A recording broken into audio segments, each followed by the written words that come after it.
Dominic, I'm about 90 miles north of New York City, and normally this bus station in Kingston sends 26 buses a day to the Big Apple. Right now it's running 5 with maybe 5 or 10 passengers on board. The buses, though, accommodate more than 50.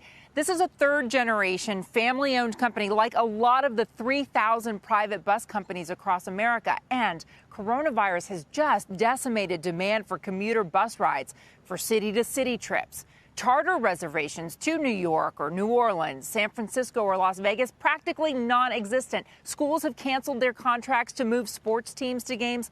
And what was a more than $15 billion a year industry is on track this year to do about $4 billion in business.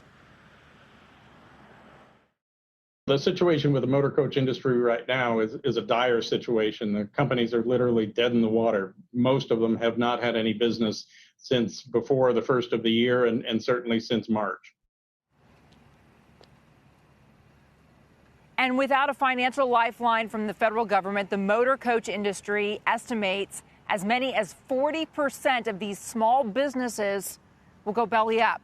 That could have long-lasting consequences for the nation, since motor coaches are often chartered by the military to move troops to training exercises, or by mines to bring workers to remote locations, by emergency management officials to bring in first responders in the event of a hurricane, or to move evacuees out. You might see some of that along the coastline today. These motor coaches really are mass transit for middle America.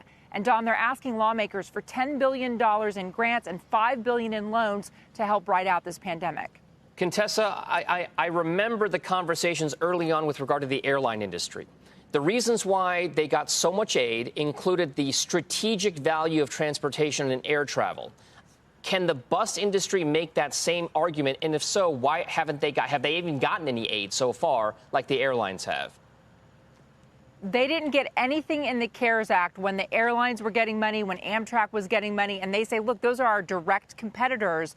And in many of these towns across America, what connects these towns to cities is not Amtrak, it's not the airlines, it's the motor coaches. So they didn't get anything. Some of these businesses got PPP. About 10% of them got loans of more than $150,000.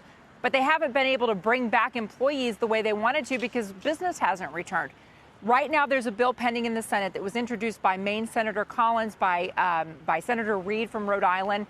That would provide $10 billion for the bus industry, but that includes school buses, which is a much larger, passenger boats, that's big. They're hoping it all gets wrapped up into this next round of stimulus.